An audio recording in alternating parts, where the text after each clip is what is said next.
আল্লাহ আমাদেরকে পাঠিয়েছে একটা পরীক্ষা, একটা টেস্টের জন্য। সেই পরীক্ষাটা হলো এটা, সবকিছুর উপরে আল্লাহ রসুলকে আমরা বেশি প্রাধান্য, বেশি ভালোবাসি কিনা, এই পরীক্ষা। যতক্ষণ আমরা সবকিছুর উপরে আল্লাহ রসুলকে বেশি প্রাধান্য দিতে না পারবো, যতক্ষণ পর্যন্ত না আমরা সবকিছুর উপরে আল্লাহ রসুলকে বেশি না ভালোবাসতে পারবো, ততক্ষণ পর্যন্ত আমরা কামিয়াব নয়, ইমানদার নয়, আমরা ধ্বংসপ্রাপ্ত। ওই ব্যক্তি কামিয়াবি, ওই ব্যক্তি সাকসেসফুল যে দুনিয়ায় থাকার পরও সবকিছুর উপরে আল্লাহ রসুলকে বেশি প্রাধান্য দেবে, সবকিছুর উপরে আল্লাহ রসুলকে বেশি ভালোবাসবে, সেই হলো ইমানদার, তার জন্য রয়েছে জান্নাত। জোরে বলুন সুবহানাল্লাহ। এবারে জান্নাতের অনেক ক্যাটাগরি আছে। ঈমান আনার পর আল্লাহ রসুলকে সবার উপরে ভালোবেসে প্রাধান্য দিবার পর নামাজ আছে, রোজা আছে, দাড়ি আছে, যত ভালো কাজ করবে জান্নাতে তার তত মাকাম বাড়বে। জোরে বলুন সুবহানাল্লাহ। যেমন স্কুলে ভর্তি প্রথম হতে হয়, তারপরে যে ছেলে যত বেশি ভালো করবে তার তত সম্মান, রেজাল্ট ভালো হবে, তার তত সমাজে শিক্ষকের কাছে সব জায়গায় গুরুত্ব, মাকাম বাড়বে। তা প্রথমে আমাদেরকে ইসলামের মধ্যে ভর্তি হতে হবে। ভর্তি হওয়ার শর্ত হলো ঈমান আনা। লা ইউমিনু হাত্তা ইয়াকুনাল্লাহু ওয়া রাসূলুহু আহাব্বা ইলাইহি মিম্মা সিওয়াহুমা। সব কিছুর উপরে সবার আগে আল্লাহ রসুলকে যারা বেশি ভালোবাসে তারাই হলো ঈমানদার। জোরে বলুন সুবহানাল্লাহ। অপর হাদিসে রসুল বলছেন, লা ইউমিনু আহাদুকুম হাত্তা আকুনা হাব্বা ইলাইহি মিন ওয়ালিদিহি ওয়া ওয়ালাদিহি ওয়ান নাস আজমাইন। যতক্ষণ পর্যন্ত তোমরা তোমাদের ধন দৌলত, জমি জায়গা, ঘর বাড়ি, বাপ মা, স্বামী স্ত্রী, সন্তান আওলাদ, এমনকি জানের থেকেও বেশি রসুলকে না ভালোবাসতে পারবে, ততক্ষণ তোমরা ঈমানদার নয়। যখন এই কথা রসুল বলেছেন, আর ওই মজলিসে হযরতে ফারুক আজম বসে রয়েছে, তিনি উঠে গেলেন, হুজুর ইজাজত দেন, একটা কথা বলবো। আল্লাহ নবী বললেন, বলো। হুজুর, আমি আপনাকে সব কিছুর থেকে ভালোবাসি, ছেলে পুলিয়ে, বাপ মা, জমি জায়গা, টাকা পয়সা, দুনিয়া, সব কিছু, ইল্লা মিন নাফসিন, জানের থেকে নয়। ইল্লা মিন নাফসিন, ওখানে সব দাঁড়িয়ে আছে, ওখানে আগে আছে, ওখানে সব দেখছে, অনেক লোক আছে। চট বিছুনো আছে তো, খালিও আছে। তা বসবে তো, চটে বসবে তো, ওরা বসার লোক নয়, ওরা দাঁড়িয়ে থাকবে।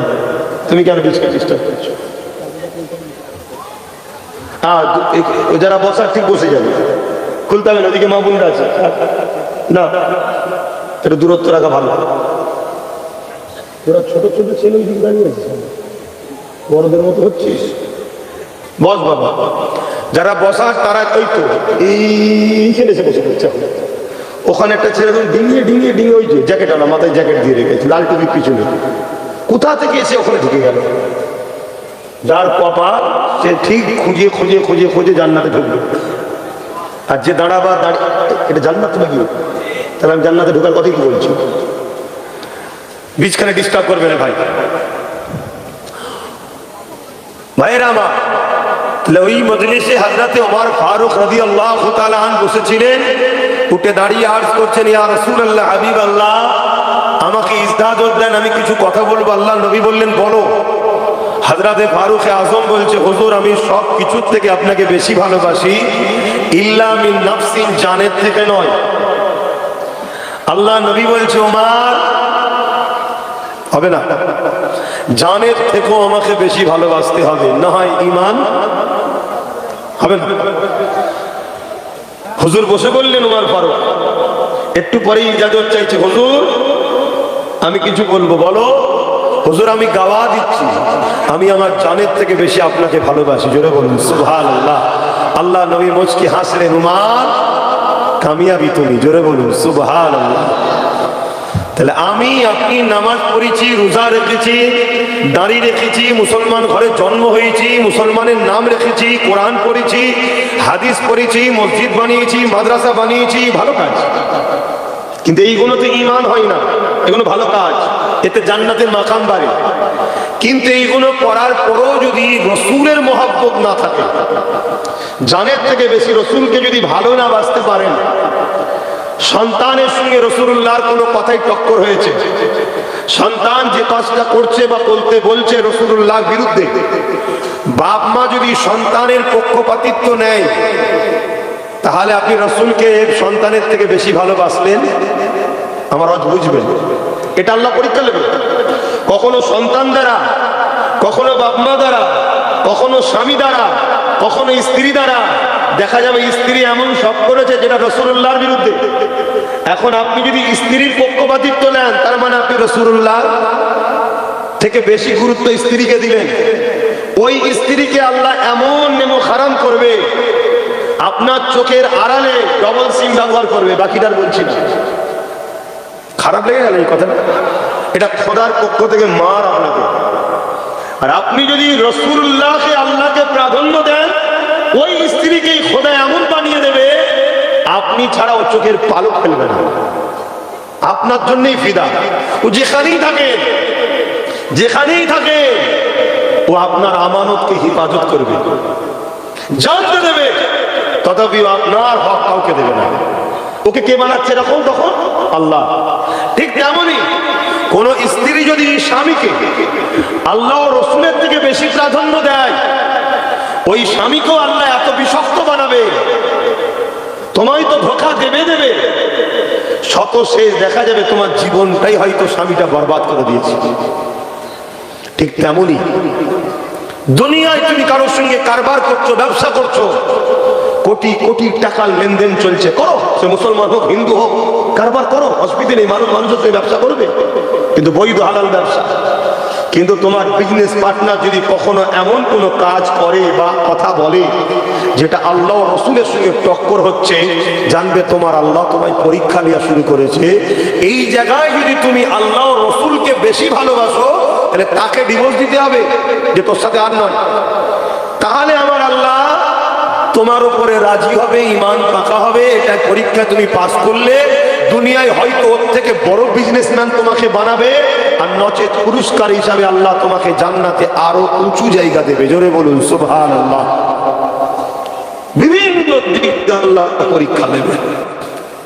অপর হাদিসে আরো আছে, বুখারী মুসলিমে, সালাসুন মান কুন্না ফীহি ওয়াজাদা বিহিন্না হালাওয়াতাল ঈমান। ঈমানের হালাতটা কি? মান কানা আল্লাহু ওয়া রাসূলুহু আহাব্বা ইলাইহি মিম্মা সিওয়াহুমা ওয়া মান আহাব্বা আবদাল্লাহ ইউহিব্বুহু ইল্লা লিল্লাহ, ইলা আখিরিল হাদিস। সবকিছু থেকে বেশি আল্লাহ ও রাসূলকে ভালোবাসবে, আর যাকে ভালোবাসবে, বাকি যাকে আল্লাহ ও রাসূলের জন্য ভালোবাসবে। কিছু বুঝতে পারলে? তাহলে সবকিছুর উপরে বেশি ভালোবাসবে কাকে? আল্লাহ রসুলকে। আর বাকি দুনিয়ায় যাকেই ভালোবাসবে, আল্লাহ রসুলের জন্য ভালোবাসবে। সেটা বাপ হতে পারে, মা হতে পারে, স্ত্রী হতে পারে, স্বামী হতে পারে, নেতা হতে পারে, আর সাধারণ লোক হতে পারে, অমুসলিম হতে পারে। তাদেরকে আমরা ভালোবাসি না বাসি না? আল্লাহ রসুলের জন্য ভালোবাসি। কেন? আমার নবীরই তো উম্মত, আমার আল্লাহরই তো সৃষ্টি। কথা বুঝে আসছে? তাহলে সব কিছুর পিছনে উদ্দেশ্য থাকবে আল্লাহ ও রাসূল, তবেই তারা কামিয়াবি।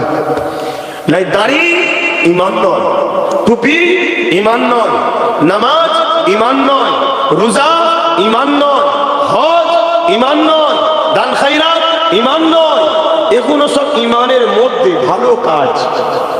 ঈমান সবকিছুর উপরে আল্লাহ রসুলকে বিশ্বাস করা, ভালোবাসা, নবীর আদর করা। মনে থাকবে তো নাকি? যুবকরা বলো, মনে থাকবে তো? এটা মনে রাখো।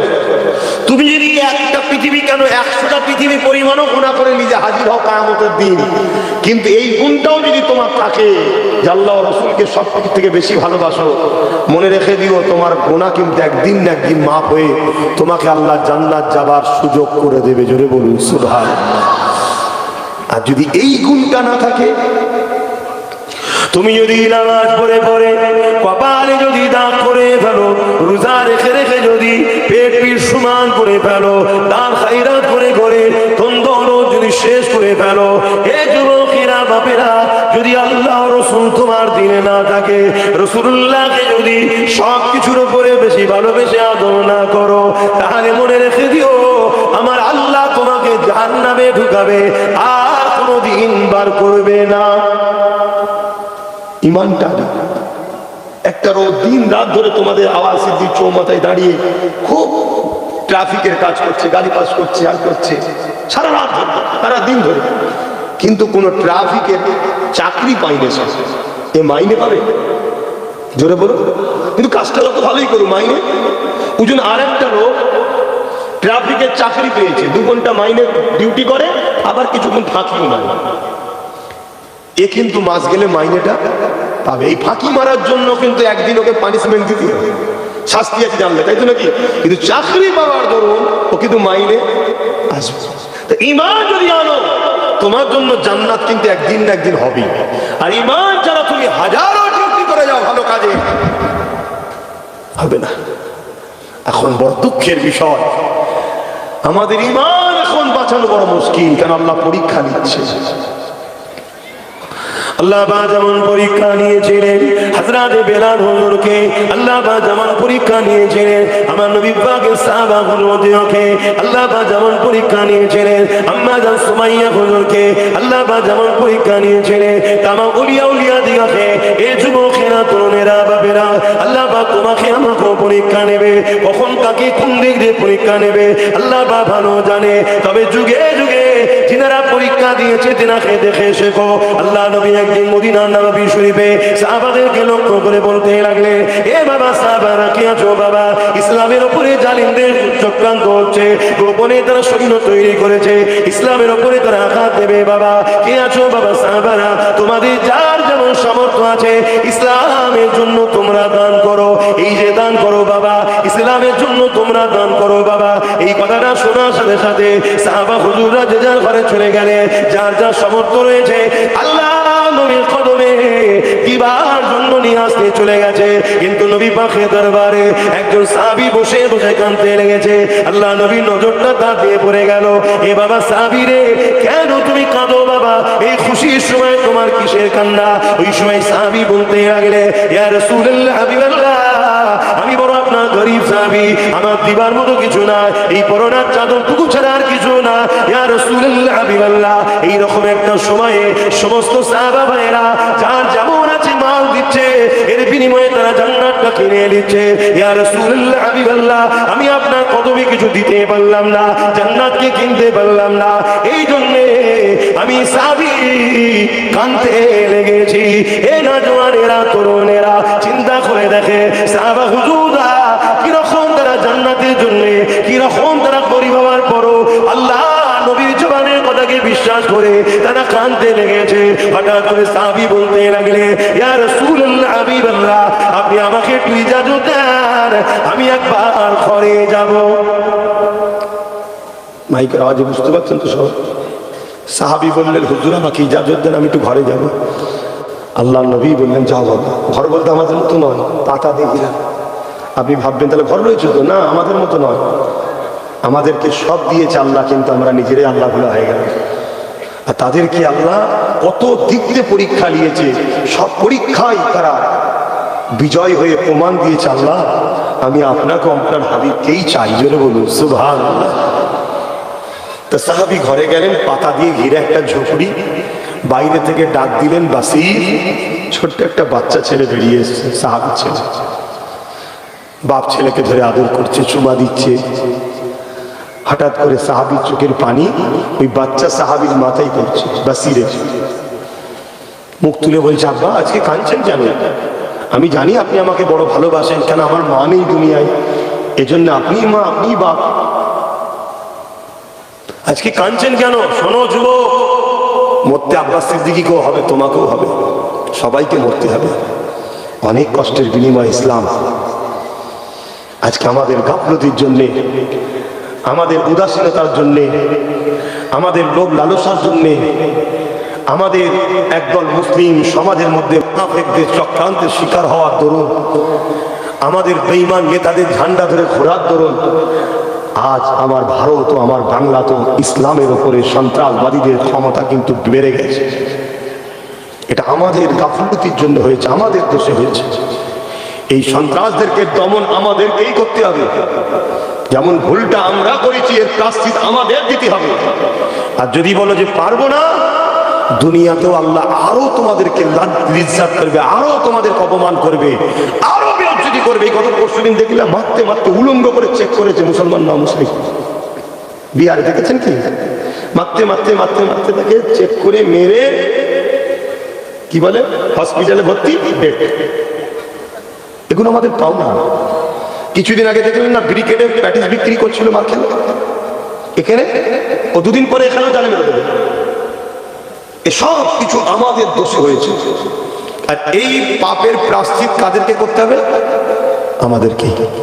যদি চাও তোমার বাচ্চারা ইজ্জতের সাথে থাক এবং তোমার আখিরাত কামিয়াব হোক, তোমাকে প্রায়শ্চিত্ত করতেই হবে। ভুল আমি তুমি করেছি, কত কষ্ট সাহাবারা করেছে। ওই সময় বাসির জিজ্ঞেস করছে, আব্বা আপনি কাঁদছেন কেন?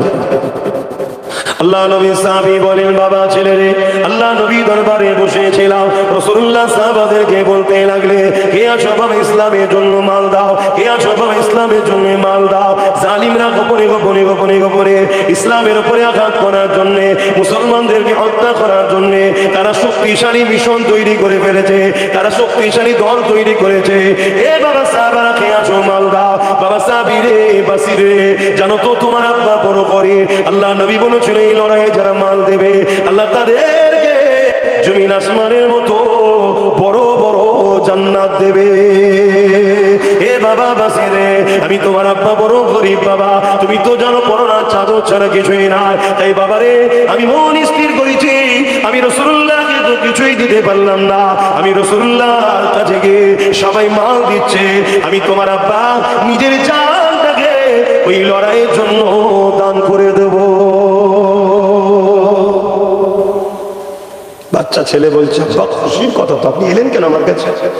বাবা তোর মা নেই, শেষবারের মতো একবার দেখা করতে আসছে।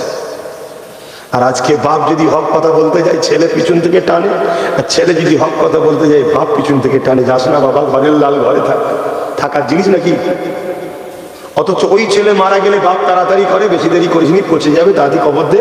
আর ওই বাপ মারা গেলেই ছেলে আবার বলে এত দেরি করছো কেন, অনেকক্ষণ বেড়ে যাচ্ছে, লাস্টে লাশ খুলছে, ফাটবে, কোন দাও, তাড়াতাড়ি দাও, কি বলে না বলে।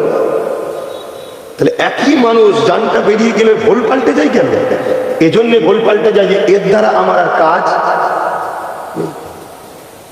ও তাহলে আপনি যদি কারো দ্বারা কাজ না পেলে ভুল পাল্টে যান, তাহলে বান্দা আমি আপনি আল্লাহর, আর আমার দ্বারা যদি আল্লাহর দিনের উপকার ছেড়ে দিয়ে ক্ষতি হয়, আল্লাহ কি আমাদের ঠিক রাখবে?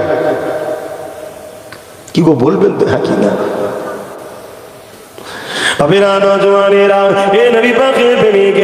আল্লাহ নবীর বাচ্চা সাহাবী বাসির বলতে লাগলে, আব্বা জান আপনি দেরি করবেন না, আপনি চলে যান, আমি বাসির নিজেকে বড় ধন্য মনে করব যদি আল্লাহ রাসূল আপনাকে কবুল করে নেয়। হ্যাঁ আমার আব্বা জান, তবে আমি ইন্তজারে থাকবো, আমার আল্লাহ যদি আপনাকে গাজী করায় আমি বাসির ধন্য হব, গাজীর বেটা হতে পেরেছে। আর আল্লাহ যদি আপনাকে শহীদ করে যায়, কিয়ামতের দিনে আল্লাহ পাককে বলবো, ও রব্বি আল্লাহ, দিনের জন্য যখন আমার বাপের প্রয়োজন হয়েছিল, আমি বাসির আমার মা ছিল না, দুনিয়ায় আমার বাপই শুধু একমাত্র সাহারা ছিল, আমি বাপটাকেও আপনার জন্য দিয়ে দিয়েছি, আমি তাকে আটকে রাখিনি, তার পা ধরে আমি কাঁদিনি যে আব্বা আপনি যাবেন না, আমি বাসির একা কি করবো, এই কথা আমি একবারও বলি না।